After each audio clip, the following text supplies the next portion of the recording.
Ça y est, vous êtes 100 000 à m'avoir fait confiance et à vous être abonné en cliquant sur ce petit bouton ici depuis 2 ans, depuis janvier 2017, date à laquelle j'ai ouvert cette chaîne. Merci énormément pour cette confiance et pour tout ce qu'on a pu partager pendant ces 2 années. C'est loin d'être fini, c'est que le début. Je vous garantis qu'il va y avoir encore plein de choses sur cette chaîne YouTube. On va s'éclater, je vais développer d'autres projets, on va continuer à apprendre des choses ensemble.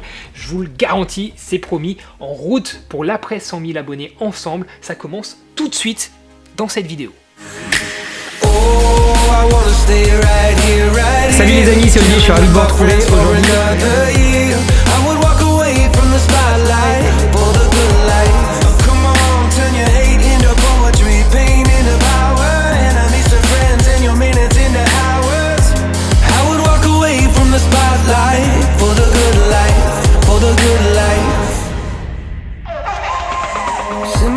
Salut les pilotes, c'est Olivier, aujourd'hui je vous retrouve pour un comparatif. Well, the whole damn town has been waiting for the day when you would come back here. There was dancing and talking and steaks on the grill, and I think that I will be alright. And my ex from high school still looks just the same as she did back in 2009. Not gonna wait till the morning. Let's never put the night on ice. Never put the night on ice. Right here, chilling with my friends for another year. I would walk away from the spotlight for the good life. Oh, come on, turn your hate into poetry, pain into power, and I need some friends and your minutes into hours. I would walk away from the spotlight for the good life, for the good life. Dans cette vidéo, on va parler des 5 conseils que je n'ai pas suivis pour arriver aux 100 000 abonnés. Je vous en parle dans un instant. Mais avant, j'aimerais faire un petit point sur la chaîne. Voilà, un petit point statistique, un petit point informatif sur ce qui s'est passé pendant 2 ans. Ça va pas être trop long, mais je trouvais ça intéressant de le partager avec vous. Déjà, pendant ces 2 années, j'ai eu la chance de rencontrer beaucoup de personnes passionnantes, déjà des créateurs de contenu comme moi, par exemple Jérôme, Albert, Hardisk, Romain de Tech News and Test, bref, vous les croisez un petit peu partout, on s'est rencontrés, on est devenus potes, on développe des projets ensemble, c'est juste super, on est devenus en fait collègues, voilà, et c'est juste super épanouissant de pouvoir partager des choses ensemble, de pouvoir apprendre l'un de l'autre, et aussi j'ai pu apprendre de vous, puisque j'ai rencontré certains d'entre vous, que ce soit par exemple au salon de la photo, on a pu échanger énormément avec certaines personnes, que ce soit aussi peut-être juste par hasard dans la rue, quand vous me faites un petit coucou, ça me fait toujours plaisir, on fait une photo ensemble, on discute photo, on discute vidéo, bref, c'est super enrichissant, c'est super intéressant, et c'est hyper épanouissant pour moi d'avoir ce rapport avec vous, et de voir qu'il y a vraiment des gens derrière cette caméra qui me regardent, et qui sont intéressés par ce que je raconte. J'ai pu rencontrer aussi des personnes l'année dernière, j'avais organisé une petite rencontre abonnée pour fêter les 1 an de la chaîne, c'était à peu près, c'était en janvier 2018, et je compte bien réitérer cette expérience. Je ne l'ai pas fait pour les 2 ans, pour l'anniversaire des 2 ans de la chaîne, mais c'est les 100 000, et du coup je me dis que, qu'est-ce que vous penseriez d'une rencontre abonnée, mais pas à un endroit, plusieurs rencontres abonnées, un petit peu partout en France, genre comme une tournée des créateurs, une tournée de rencontres entre abonnés voilà, je viendrai vous voir et puis je sais pas moi, on discuterait, on ferait des photos ensemble, enfin, ça, je trouverais ça trop cool et j'aimerais bien mettre ça en place. Voilà, dites-moi ce que vous en pensez dans les commentaires, on en reparle peut-être en fin de vidéo, et de toute façon, si ça devait se faire, je vais vous sonder un petit peu, voilà, sur Instagram, suivez-moi sur Instagram si c'est pas fait, je vous ferai des sondages sur Instagram, on en parlera là, ce sera plus simple que sur YouTube. Dites-moi dans quelle ville vous habitez, dites-moi tout ça dans les commentaires, et restez bien connectés, on va essayer d'organiser ça. Alors du coup, j'en profite ici pour répondre aux personnes qui me demandent si je propose des formations IRL, dans la vraie vie, où on peut se palper comme ça, échanger en vrai, et se former un petit peu plus concrètement à la photo et à la vidéo, puisque je vais pouvoir échanger avec vous plus facilement, et on va pouvoir aller sur le terrain, etc. etc. Voilà, une formation quoi. Alors j'en faisais pendant un moment des formations, mais là j'ai totalement arrêté, mais je me dis que ce serait pas mal peut-être de combiner les rencontres abonnées, cette tournée de rencontres abonnées, avec, pour les gens que ça intéresse, bien sûr, hein, pas tout le monde, mais juste les personnes que ça intéresse, ceux qui veulent se former de façon professionnelle à la photo ou à la vidéo, de combiner cette tournée aussi avec des sessions de masterclass. Voilà. Tout ça, c'est en réflexion, on va pouvoir peut-être faire les deux en même temps. J'y réfléchis. Si tout ça c'est susceptible de vous intéresser, je vous mets un formulaire dans la description, vous le remplissez, comme ça j'aurai une idée un petit peu globale de combien de personnes seraient intéressées à la fois par les rencontres abonnées, c'est une chose, et de l'autre côté peut-être des masterclass. Voilà, je vous mets ça dans la description, remplissez ce formulaire et on passe à la suite de la vidéo. Alors, parlons statistiques, moi qui aime bien les chiffres. J'ai tout ici, donc je vais les lire parce que je ne les ai pas retenus par cœur, ces chiffres. Vous êtes donc un petit peu plus de 100 000 personnes abonnées à cette chaîne. Vous avez regardé 25,5 millions de minutes, soit 17 708 jours, soit l'équivalent de 48 années de visionnage de vidéos. C'est juste dingue. En 2 ans, j'ai publié 109 vidéos qui ont généré plus de 5 millions de vues. Passons maintenant au top 5 des vidéos les plus regardées de ma chaîne. En 5e position, vous avez un tutoriel vidéo pour apprendre à faire de plus belles prises de vue vidéo qui s'appelle « Comment rendre vos vidéos plus intéressantes » et qui cumule environ 140 000 vues. En 4e position, un autre tutoriel, cette fois-ci sur Premiere Pro, comment créer une transition smooth zoom. Vous adorez ça, vous êtes 247 000, plus de 247 000 à avoir regardé ce tutoriel. En 3e position, on retrouve les 6 astuces pour vos photos et vidéos avec plus de 249 000 vues. En 2e position, avec plus de 287 000 vues, ce sont les 5 transitions créatives. Vous avez adoré ce format-là et cette vidéo. Moi, j'ai adoré la faire. Ça a demandé beaucoup de temps pour une petite vidéo de 3 minutes 27, mais c'était vraiment fun à faire et je le referai sans doute un jour. En première position, c'est un comparatif entre 2 drones, entre le Mavic Pro version 1 et le Phantom 4. Et cette vidéo, je l'ai faite il y a 1 an et demi. Presque au tout début de ma chaîne, et elle marche toujours énormément tous les mois. Je comprends pas trop pourquoi, mais a priori vous adorez les comparatifs et typiquement celui entre ces 2 drones. Il y a plus de 324 000 vues sur cette vidéo, j'aurais jamais pensé en la faisant qu'elle fasse autant de vues et qu'elle soit top 1 sur ma chaîne. Place maintenant aux 5 pays, régions qui visionnent le plus mon travail. En top 1, vous avez forcément la France avec 71,6% de part de marché. La Belgique en 2e position avec 5%, 3,5% pour la Suisse, 2,4% pour le Canada et 1,5% pour la Réunion, qui est un département français. Je ne sais pas pourquoi YouTube fait la différence, mais en tout cas, la Réunion est dans le top 5. Enfin, peut-être que je prévois un jour d'aller à la Réunion du coup. Pour finir sur ces quelques statistiques avant de passer au sujet principal de la vidéo, sachez que vous êtes 92,9% d'hommes à visionner ma chaîne YouTube. C'est à se demander où sont toutes les femmes qui font de la photo et de la vidéo, parce que je sais que vous êtes très nombreuses à vous intéresser à ce sujet. En tout cas, ma chaîne vous intéresse pas trop. C'est dommage, mais c'est comme ça. Donc 92,9% d'hommes. Ah, petite dédicace quand même à Bulldop, parce que elle, je sais qu'elle regarde ma chaîne. Salut Bulldop. Et enfin, vous êtes 76,5% à avoir entre 18 et 44 ans. Allez, passons maintenant au top 5 des conseils que je n'ai pas suivis pour développer ma chaîne YouTube. Alors il s'agit ici surtout de démystifier ces conseils qu'on retrouve un petit peu partout, que j'ai pu lire, entendre à gauche, à droite, les démystifier dans le but de vous permettre peut-être de les oublier un petit peu pour vous concentrer davantage sur le contenu que vous allez proposer et pas sur tous ces éléments-là qui peuvent être secondaires, en tout cas qui sont avérés être secondaires dans mon cas, puisque j'y ai pas trop fait attention et au final, vous voyez aujourd'hui, j'ai réussi à développer ma chaîne YouTube assez rapidement quand même en 2 ans pour arriver à 100 000 abonnés. Alors je n'ai pas la prétention ici de dire que ces conseils sont bidons et ne marchent pas, hein, loin de là, je vous partage juste ma propre expérience pour vous dire un petit peu ce qui s'est passé pour moi, et ce ne sera pas forcément le cas pour tout le monde, et c'est pas forcément le cas justement pour toutes les chaînes YouTube, et ce sera peut-être pas le cas pour vous si vous développez votre chaîne YouTube. Voilà, c'est juste un partage d'expérience par rapport au développement de ma chaîne YouTube. Alors le premier conseil que je n'ai pas suivi du tout et que je n'ai jamais réussi à suivre, c'est la régularité. Être régulier, c'est un concept qui n'existe pas sur ma chaîne et si vous êtes là depuis un moment, vous le savez.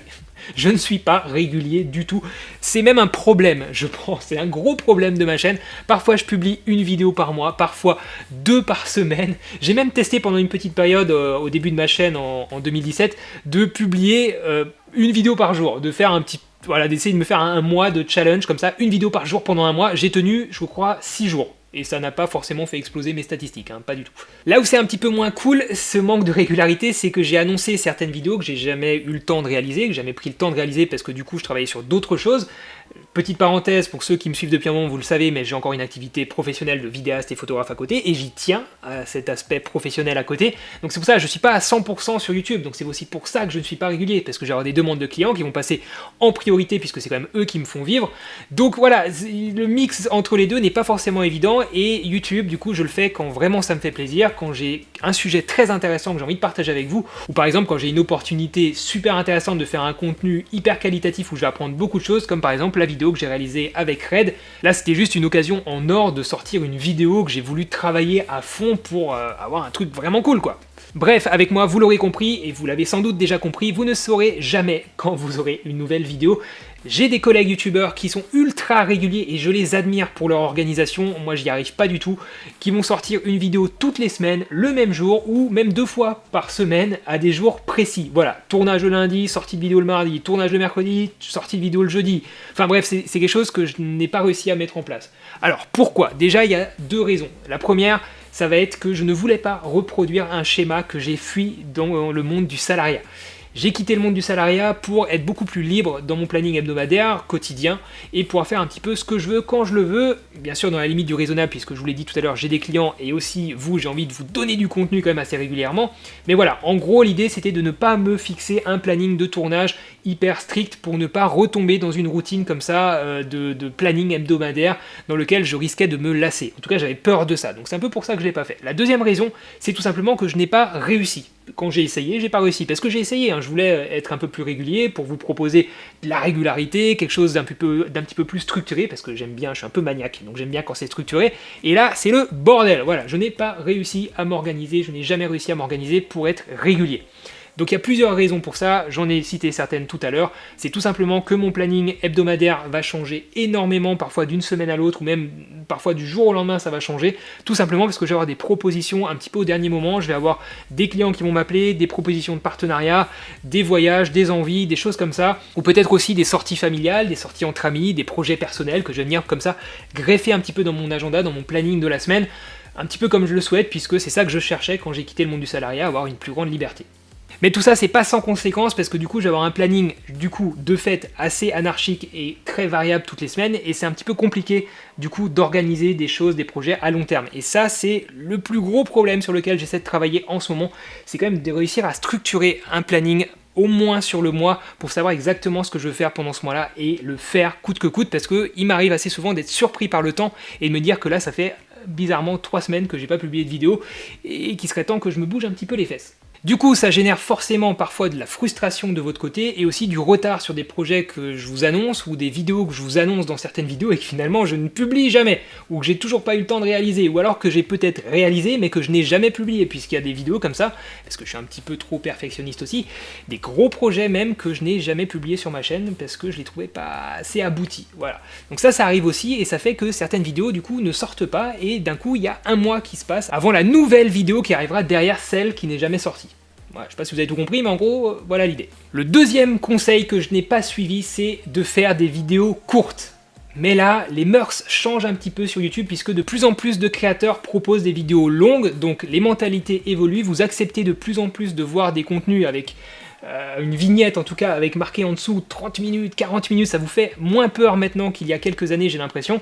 Donc ça c'est plutôt positif, et même dans le divertissement, on a des gens, enfin des gros youtubeurs qui font des contenus très longs, de parfois plus de 40 voire 50 minutes si je dis pas de bêtises. Par exemple Mac Kenchies et Carte Bleue là, ils font des vidéos très longues et c'est du divertissement et ça cartonne. Donc voilà, ça commence à se démocratiser et c'est plutôt bien parce que personnellement j'ai jamais fait gaffe à la durée d'une vidéo, que ce soit pour incruster plus de pubs, je crois qu'on peut faire ça, voilà, si on dépasse les 10 minutes, il y a plus de pubs, bref, je crois que j'ai publié des vidéos qui font 9 minutes 55 secondes, voilà, totalement ridicule, si à 10 minutes je pouvais mettre plus de publicité et gagner plus de flouze, mais en tout cas voilà, jamais fait gaffe à la durée, le but pour moi c'était de vous proposer du contenu qui soit complet, peu importe la durée, et que je sois juste satisfait de la quantité d'informations que j'ai pu mettre dedans, et que j'ai pas l'impression de brider le contenu pour respecter une soi-disant durée idéale. Le troisième conseil que je n'ai pas suivi, c'est tout simplement de vous demander systématiquement de vous abonner, de mettre la cloche, de mettre un commentaire, un pouce bleu, enfin bref, tous ces trucs, en fait, toutes ces incitations en fait à maîtriser votre souris, ben je sais pas, je ne le fais pas dans mes vidéos. Je crois que si vous regardez sur les 109 vidéos que j'ai publiées sur ma chaîne, si vous fouillez, si vous avez la patience, vous regardez ces vidéos-là, je crois qu'il n'y en a pas plus de 10 où je vous parle de abonnez-vous, mettez la cloche, mettez un commentaire, mettez un pouce bleu, je n'en parle jamais, je m'en fous, enfin faites ce que vous voulez quoi, je veux dire, si vous voulez pas vous abonner pas, si vous voulez vous abonner faites-le, si vous voulez mettre un pouce bleu, bah ça me fait plaisir, vous le savez, donc je vais pas vous le dire, et pareil pour les commentaires, vous êtes déjà très nombreux à commenter, je vais pas vous dire de commenter encore plus, c'est juste super les échanges qu'il y a sur ma chaîne YouTube, j'ai pas ce besoin d'avoir 10 fois plus de commentaires, même si ça fait remonter ma vidéo, bah je sais pas, faites ce que vous voulez quoi, faites ce que vous voulez. Je pense qu'au début début, j'étais plutôt gêné à l'idée de vous dire quoi faire à la fin de mes vidéos. Déjà que c'est plutôt cool de réussir à tenir votre attention jusqu'au bout, bah au final, j'avais rien d'autre à vous demander. Alors peut-être qu'en le faisant, on serait en train de fêter mes 200 000 abonnés au lieu des 100 000, mais ça, au final, on le saura jamais, et c'est pas grave. Du coup, bah abonnez-vous si vous le souhaitez, mettez la cloche, mettez un commentaire, un petit pouce bleu, partagez mon contenu sur tous vos réseaux sociaux, voilà, vous savez que ça me fera plaisir, ça aidera peut-être mon contenu à être mis un petit peu plus en avant sur YouTube. Si vous le faites pas, c'est pas bien grave, je vous en veux pas, tant que vous apprenez des choses, moi je suis content. Quatrième conseil que je n'ai pas suivi, en tout cas au début de ma chaîne YouTube et en fait pendant pas mal de temps, c'est de faire des titres et des vignettes aguicheurs. Alors je sais, certains d'entre vous vont me dire que mes dernières vignettes et titres sont un petit peu aguicheurs, un petit peu putaclic. C'est vrai, dans une certaine mesure, je vais vous expliquer. Le fait est que c'est toujours la couverture d'un magazine qui va vous attirer vers le contenu de celui-ci. C'est toujours l'affiche d'un film qui va vous motiver à vous déplacer au cinéma pour voir ce film. Et je vais pas vous mentir, forcément, quand on développe une vidéo pendant plusieurs jours de tournage et de montage, on a envie qu'elle soit vue un maximum et on a envie que les gens apprennent des choses dedans et que les gens aient été incités à aller voir le contenu qu'il y a dedans. Je suis pas là pour vous arnaquer en vous promettant des choses qui ne sont pas dans la vidéo. En vous disant, ouais, vous allez voir les seins de Nabila et finalement il n'y a pas les seins de Nabila. En vous disant que je vais vous offrir une raid et finalement je vous offre pas une raid. En vous disant que je vais dévoiler les millions que je gagne grâce à YouTube et finalement j'en parle pas du tout. Bref, selon moi, il faut faire une vraie différence entre titre et vignette putaclic, donc vraiment on vous promet quelque chose qui n'est pas du tout dans la vidéo, qui est à peine traité dans la vidéo, et juste une vignette et un titre aguicheur, un minimum aguicheur pour vous inciter à regarder le contenu qui est dedans, mais qui est totalement fidèle à ce qui est annoncé dans le titre et dans la vignette. Mais du coup, vous aurez remarqué à juste titre que je commence à respecter ce conseil, puisque mes dernières vidéos, mes dernières vignettes, mes derniers titres sont beaucoup plus du coup aguicheur et pas putaclic, je suis désolé, c'est pas putaclic, c'est aguicheur dans le but d'attiser la curiosité de nouvelles personnes, de gens qui connaîtraient pas encore mon travail pour les inciter à cliquer, à découvrir un petit peu le contenu que je peux proposer sur ma chaîne. Et encore une fois, je pense qu'il n'y a pas de mal à ça. En fait, la grosse différence par rapport au début de ma chaîne, c'est que maintenant je prends beaucoup de plaisir à réaliser mes vignettes, ça m'éclate en fait d'imaginer des mises en scène, de faire des petits photomontages, de détourer, ouais j'aime bien me détourer et imaginer des trucs, je trouve ça fun et je m'éclate. Alors qu'au début de ma chaîne, c'était plus une corvée pour moi de faire une vignette, de trouver une idée, en plus j'oubliais tout le temps de faire une photo, enfin bref, je me retrouvais à faire un screenshot comme ça, c'était dégueulasse, alors que maintenant je m'amuse en fait, je m'éclate à imaginer ces vignettes, à les réaliser. Donc tant que ça m'amuse, je continue et on verra où ça nous mènera. Et enfin, pour finir, le dernier conseil, le cinquième conseil que je n'ai pas suivi, c'est de réaliser des collaborations. Alors attendez, je précise effectivement, au début de ma chaîne, je n'ai presque pas réalisé de collaboration au début de ma chaîne, j'ai pas cherché à en réaliser, j'étais plutôt timide dans mon coin, en Alsace, comme ça, tranquille. C'est vrai que quand on est en Alsace un peu isolé, on a moins l'occasion de rencontrer d'autres créateurs, et du coup j'ai pas fait beaucoup de collabs. La première collab que j'ai faite, c'est sur la chaîne de Mr. Walt, qui m'a invité, merci encore à toi de m'avoir invité Maxime, pour travailler en fait sur un projet sur sa chaîne YouTube. Donc ça c'était super intéressant, et ça m'a mis un premier pied en fait dans les collaborations. J'ai ensuite eu la chance d'intervenir sur la chaîne de Jérôme, de NoTech, donc, mais c'est intervenu, je crois, un an après la création de ma chaîne. Donc pendant un an, j'ai pas fait de collab à part celle avec Mr. Wall, qui était une petite chaîne encore à l'époque. Donc j'ai pas cherché à développer ça et ça m'a pas empêché de développer ma chaîne. Par la suite, j'ai fait des collaborations, bien sûr, vous le savez, avec Romain Tech News & Test, qui est quand même une énorme chaîne avec plus de 800 000 abonnés, avec Hardisk aussi, qui a aussi une très grosse chaîne, mais finalement, ce sont pas ces collabs qui ont fait décoller ma chaîne, c'est pas ces collabs en fait qui m'ont fait gagner énormément d'abonnés sur le coup. Donc voilà pour ces 5 conseils que je n'ai pas suivis pour arriver aux 100 000 abonnés. Si vous développez votre chaîne YouTube, encore une fois, chaque cas est particulier. Faites comme vous le sentez. Le but, c'est vraiment de vous faire plaisir avant tout. Faites ce qui vous plaît, ce qui vous épanouit, ce qui vous stimule en fait sur le moment présent. C'est comme ça que vous allez prendre du plaisir à créer du contenu. En tout cas, si vous cherchez à développer une chaîne YouTube. Mais c'est aussi valable dans plein d'autres domaines, forcément. Si vous cherchez tout le temps à vous caler sur les actualités, sur les tendances, sur tous ces conseils en fait qu'on peut vous donner pour juste atteindre un chiffre, un nombre d'abonnés qui ne veut strictement rien dire, et vous risquez rapidement de perdre votre motivation, de vous embrouiller l'esprit, ça va nuire à votre créativité, enfin bref, pour moi c'est pas le bon plan. Donc concentrez-vous d'abord sur ce qui vous plaît, sur ce qui vous semble bien, au moment présent. Faites ce contenu-là, faites-le bien, avec une bonne qualité, soyez persévérant, c'est très important, et vous verrez, ça peut fonctionner, j'en suis l'exemple. Avant de vous laisser du coup un nouveau point sur cette idée de tournée à travers la France, de rencontres abonnés et de masterclass, je vous rappelle qu'il y a un formulaire dans la description. Remplissez ce formulaire, comme ça j'aurai une idée globale de qui est potentiellement intéressé et on verra si on organise ça ensemble. En tout cas, je serais super content de vous rencontrer à travers la France. Pas forcément que la France d'ailleurs, excusez-moi. Je n'oublie pas les Belges, je n'oublie pas les Suisses. Les dom-tom, ça va être un petit peu plus compliqué pour cette année. Mais en tout cas, Belgique, Luxembourg, Suisse, selon le nombre que vous êtes, peut-être qu'on pourra envisager ça. Remplissez ce formulaire. Et en attendant, merci encore pour votre fidélité. En route pour de nouvelles aventures. Faites de belles photos, faites de belles vidéos. Ciao!